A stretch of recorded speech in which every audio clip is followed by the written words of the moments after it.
So hello everyone, स्वागत है आप सभी का इस नए लेक्चर में। तो इस लेक्चर में हम पढ़ेंगे मोहर सर्किल के बारे में। तो लास्ट क्लास में हमने पढ़ा था stress, strain, introduction to aircraft material. इस क्लास में हम स्ट्रेस और स्ट्रेस में जो नॉर्मल स्ट्रेस है, शेयर स्ट्रेस है, उनको हम एक ग्राफिकल रिप्रेजेंटेशन देंगे। ठीक है, थोड़ा सा मैं बताता हूँ आपको। जैसे फॉर एग्जांपल मान लीजिए आपके पास ये कोई 2D एलिमेंट है। ठीक है, अब जब आपने इस पे कोई फोर्स लगाया तो ये मटेरियल डिफॉर्म हुआ, मान लीजिए थोड़ी देर के लिए। उसके बाद इंटरनल फोर्स जनरेट हुए, वापस शेप को उसी पोजीशन में ला दिया। ठीक है, तो वो हुआ है इंटरनल फोर्सेस की वजह से। मान लीजिए मैं ये नॉर्मल स्ट्रेस जो है, जो कि परपेंडिकुलर टू द सरफेस है, वो मैंने डिनोट कर दिया। एंड जो टेंजेंशियल है उसको मैंने ऐसे दिखा दिया, पैरेलल टू द सरफेस।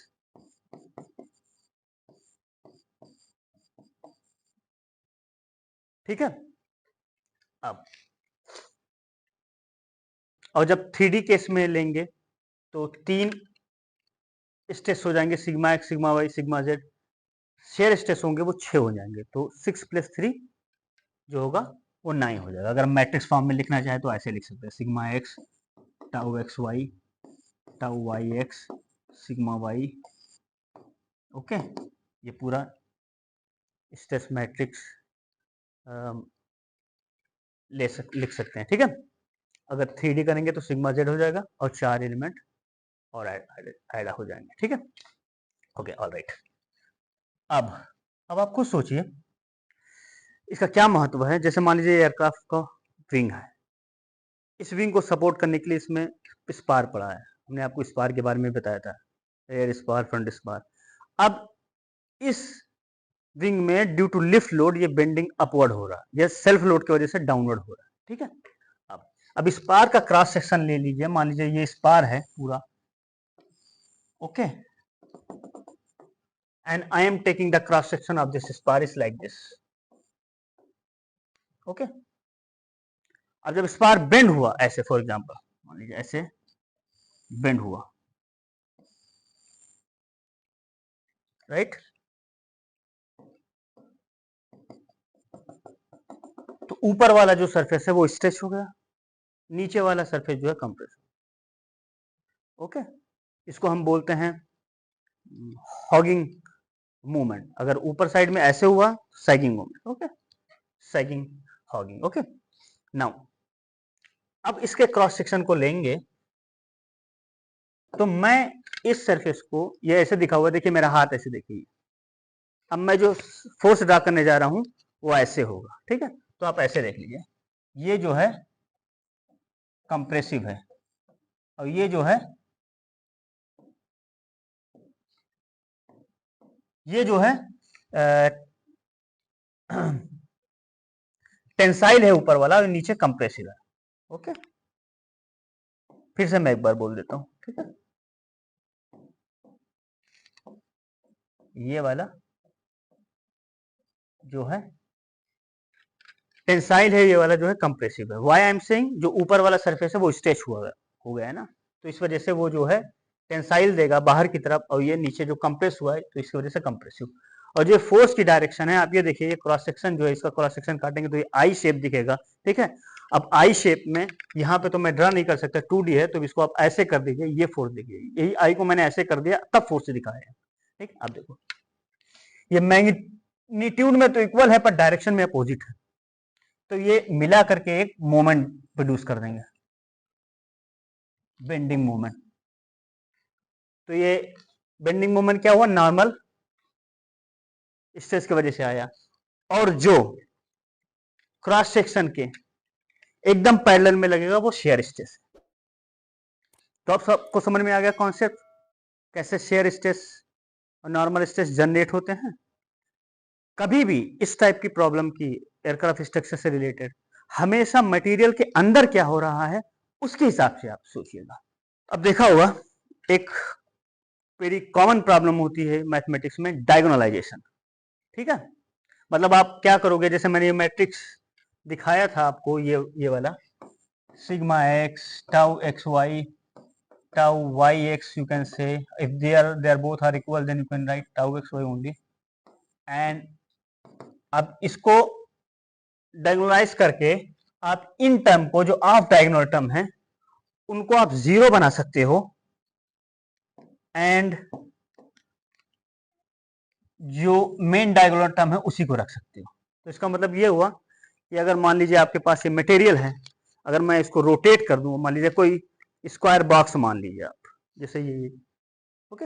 अब इसको अगर रोटेट कीजिएगा तो depending upon the magnitude of this sigma x sigma y tau x y, आप एक ऐसे एक्सिस पे पहुंच जाओगे जहां पर ये ऑफ डायगोनल टर्म जीरो हो जाएंगे, तो जो रिजल्टेंट ये sigma x and sigma y नया बदल करके आएगा, उसको हम बोलेंगे principal stresses, where the shear stress is zero.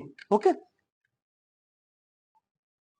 अब इन्हीं सबको हम मोहर सर्किल के जरिए समझेंगे। ठीक है, तो सबसे पहले जो नॉर्मल इक्वेशंस है वो हम आपको लिख देते हैं, या फिर हम पहले मोहर सर्किल ट्राई करेंगे ड्रा करने को।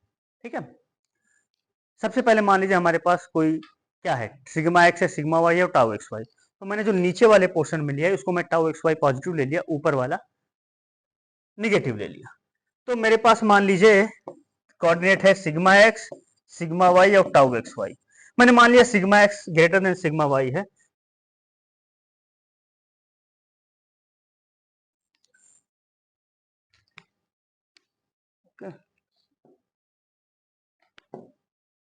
सर्किल आप ड्रा कर लिए पहले, उसके बाद मार्क कर सकते हैं आप।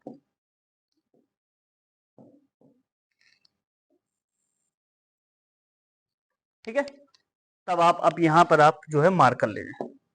ठीक है, उस वाले सर्किल को भूल जाइए, ये वाला जो हमने सर्किल ड्रा किया है इसको मान के चलिए, ये ज्यादा सर्किल जैसा दिख रहा है, right. Sigma y sigma y sigma y tau x y, okay, sigma y tau x y, okay. And इसको मैं थोड़ा और सर्किल जैसा बना, okay, all right. Now by the definition, जहां पर, हाँ, इसको मान लीजिए ये सिग्मा दे दीजिएगा एंड इसको टाउ। अब देखिए जहां पर ये सर्किल दो जगह काटा ना, यहां पर और यहां पर, इसका मतलब क्या, शेयर स्ट्रेस जीरो, तो बाय डेफिनेशन यही जो है प्रिंसिपल स्ट्रेस बनेंगे। ठीक है, और ये वाली ज्यादा है, ये वाली वैल्यू कम है, तो इसको हम बोल देते हैं सिग्मा मैक्स, एंड जिसको बोलते हैं सिग्मा मिन। ठीक है, अब देखो, और ये जो एंगल है इसको हमने बोल दिया 2 थीटा पी। तो अगर हम इस रेडियस को फाइंड आउट करें तो क्या होगा, दो कोऑर्डिनेट है, इनके बीच की डिस्टेंस क्या होगी, अगर हम यहां पे लिख दें, इजीली लिख सकते हैं sigma x minus sigma y by 2 whole square plus tau x y whole square, that is our radius. Okay, तो दो पॉइंट के बीच के डिस्टेंस का फार्मूला लगा दीजिए, under root x2 minus x1 का whole square plus y2 minus y1 का whole square, ये डायमीटर आ जाएगा, डिवाइड बाय 2 कर दीजिएगा तो ये रेडियस आ जाएगा, जो कि ये आएगा। ठीक है, ये रेडियस आ जाएगी।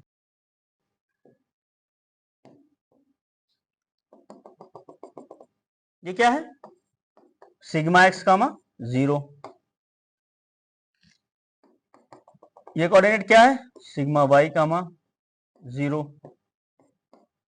तो इन दोनों को अगर सब्ट्रैक्ट करेंगे तो ये मिल जाएगा, इसका मतलब ये हो जाएगा, इसको हाफ करेंगे तो sigma x plus sigma y by 2 comma zero, ये सेंटर हो जाएगा। तो रेडियस ये है, और सेंटर हम कैसे कैसे लिख सकते हैं, sigma x plus sigma y by 2 comma zero. ठीक है, अब अब हमको रेडियस जो मिल गई है, अब आप खुद सोचिए कि एक बार अगर हम रेडियस में इस चीज को जोड़ देंगे, ये रेडियस है राइट आपका, तो अगर हमको सिग्मा मैक्स और सिग्मा मिन की वैल्यू अगर लिखनी होगी तो हम कैसे लिखेंगे? अगर हमको सिग्मा एक्स और सिग्मा मैक्स और सिग्मा मिन लिखना है तो सिग्मा मैक्स हम लिखेंगे sigma x plus sigma y by 2 plus radius, what is radius? Sigma x minus sigma y by 2 whole square tau x y whole square. And sigma min अगर हम लिखेंगे तो क्या हो जाएगा? Sigma x plus sigma y by 2 whole square minus sigma minus of a radius. Okay, तो ये कैसे आ रहा है देखिए, sigma x plus sigma y by 2 क्या था? ये था ना, निकाला हमने ना सेंटर, उसमें रेडियस जोड़ दिया तो आ गया आपका सिग्मा मैक्स। और इसी चीज में से अगर ये निकालना है सिग्मा मिन, तो इस डिस्टेंस में से ये डिस्टेंस घटा देंगे तो सिग्मा मिन मिल जाएगी, तो रेडियस घटा दिया तो वो सिग्मा मिन मिल गया। तो इसको बोलते हैं maximum principal stresses, minimum principal stresses. हमने स्टार्टिंग में बताएगा ऐसा आप तब अचीव कर सकते हो, सिर्फ मेन शेयर स्ट्रेस को जीरो तब कर सकते हो जब एक ऑब्जेक्ट को रोटेट करा करके प्रिंसिपल एक्सिस पे लेके जाओ। तो क्वेश्चन उठता है कि कितने एंगल को घुमाओगे? तो देखो यहां पे था, इसको अगर हम क्लॉकवाइज डायरेक्शन में चलें, अगर हम इसको क्लॉकवाइज डायरेक्शन में ऐसे चलें तो इतने एंगल जो 2 थीटा पी है इसको रोटेट करके अगर यहाँ पे लेके चले आए तो वो हम जो है शेयर स्ट्रेस को जीरो कर सकते हैं। तो क्वेश्चन आता है कि वो एंगल कैसे फाइंड आउट करेंगे? तो अब खुद देख लीजिए, ये जो है वो सिग्मा वाई कामा जीरो है, तो ये डिस्टेंस क्या है? Sigma x plus sigma y by 2 right. So मैं लिख सकता हूं tan 2 theta is this distance by this distance, right? So tau xy divided by sigma x minus sigma y by 2 is called tan 2 theta p। तो अब angle आप लिख सकते हो, देखिए रेडियस सेंटर है लिखा मैंने, एंगल आप लिख सकते हो tau x y divided by sigma x minus sigma y by 2, ये 2 ऊपर चला जाएगा तो मैं इसको ऐसे लिख सकता हूं, परपेंडिकुलर बाई बेस सिंपली। ठीक है, तो इतने एंगल से आप कर सकते हो। अब देखो 2 थीटा पी क्यों आया? 2 थीटा पी इस वजह से आया क्योंकि अब जब आप एक ऑब्जेक्ट लोगे, फॉर एग्जांपल ये एक पीस ऑफ पेपर ले लो, sigma x sigma y tau x y के साथ, अगर आप इसको ऐसे रोटेट करो, देखिए इस डायरेक्शन में रोटेट, इस डायरेक्शन में रोटेट कर रहे हो आपको, तो जब 180 डिग्री रोटेट करते हो तो घूम फिर करके वही चीज आ जाती है जहां पे आप थे। पर यहां तो सब केस 90 डिग्री के ही केस में हो रहा है, तो instead of 90 multiply by 2 is 180, so that is why instead of taking theta p I am taking, we are taking 2 theta p। ठीक है, अब देखो ये जो एंगल है ये कॉम्प्लीमेंट्री एंगल है, इसको बोल देते हैं 2 थीटा एस, मतलब जहां शेयर स्ट्रेस मैक्सिमम, तो इसको हम लिख सकते हैं 2 theta S plus 2 theta P is tan 2 theta P. Okay, sorry 90, so theta s will be 90 minus 2 theta p, okay, by 2, so you will have 45 degree minus theta p। so theta p clear हुआ, theta s clear हुआ, sigma max clear हुआ, sigma min clear हुआ, condition जो tau max थी theta s वो भी clear हो गया, right, centre radius everything is clear, right. So now will take one numerical example and try to fill the number. ठीक है, ये मैं नंबर वो मैं इस वजह से बता रहा हूँ क्योंकि कल को मान लीजिए कोई आप स्ट्रक्चर एनालिसिस करें, आपको आपके स्पार में कितने लोड लग रहे हैं, टाउ सिग्मा, उसके बाद आप मोहर सर्कल में ड्रा कर सकते हैं इस चीज को। ठीक है, it is a better graphical representation. ठीक है, ओके, अब एक न्यूमेरिकल प्रॉब्लम देखते हैं। ठीक है, अच्छा उससे पहले आप थोड़ा सा जो जनरलाइज इक्वेशन है सिग्मा एंड टाउ का, जिसके जरिए आप ये सारे एंगल निकाल सकते हो, वो भी मैं लिखे देता हूँ कि कैसे कैसे चीजों को मैंने जो बोला है कि 180 डिग्री रोटेट करने के बाद आपको फिर वही मिल जाएगा, तो आप इस इक्वेशन से देख सकते हैं। वो इक्वेशन है sigma is sigma x plus sigma y by 2 plus sigma x minus sigma y by 2 into sine 2 theta plus tau xy cos 2 theta, and tau equation is sigma x minus sigma y by 2 with minus sign cos 2 theta and tau xy sin 2 theta। ठीक है, इसी equation से आप rotate करा करके देख सकते हो ये टाउ सिग्मा कैसे बदल रहे हैं।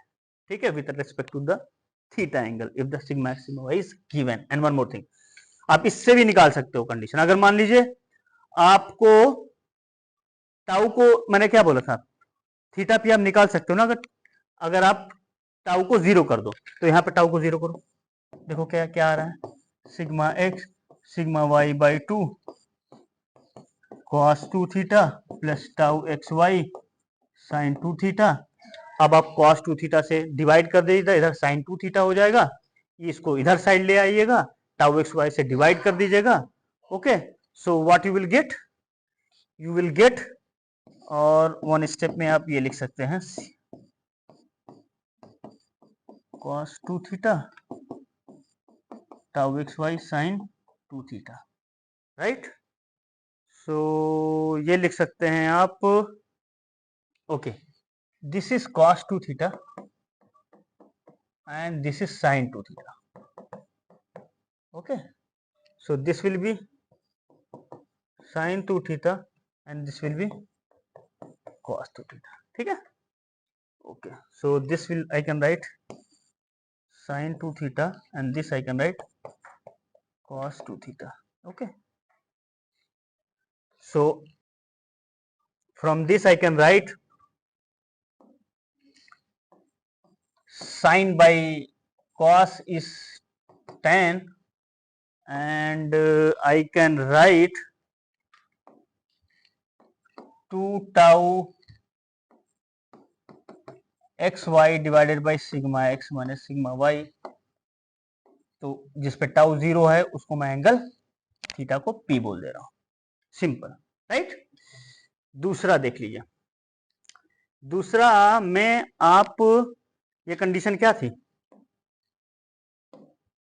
टाउ मैक्स की कंडीशन थी ना, ये this condition vertical line maximum minima के लिए आप क्या करते हैं, डिफरेंशिएट करते, राइट।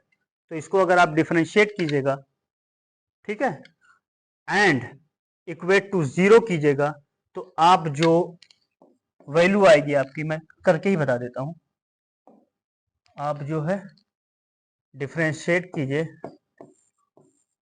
तो sigma x sigma y by 2 and this is what, sin 2 theta, right। so this become cos 2 theta into 2, okay, and this become tau xy sin 2 theta। तो cos 2 theta का डिफरेंशिएशन माइनस साइन होगा, और 2 common लेकर के आप 2 से इधर multiply कर देते हैं, दोबारा डेरिवेटिव लीजिए, मैक्सिमा मिनिमा चेक कीजिए, आपको पता चलेगा मैक्सिमा कंडीशन आएगी, सेकेंड डेरिवेटिव जो है वो निगेटिव होगा, ठीक है। इसको आप जीरो कर देंगे, एंड उसके बाद जो एंगल आएगा उसको बोलेंगे tan 2 theta. What will be this angle, sigma x minus sigma y by 2 tau x y with the minus sine, and this angle will be theta S. So आप इस जरिए भी निकाल सकते हैं, ठीक है, चेक कर लीजिएगा एक बार।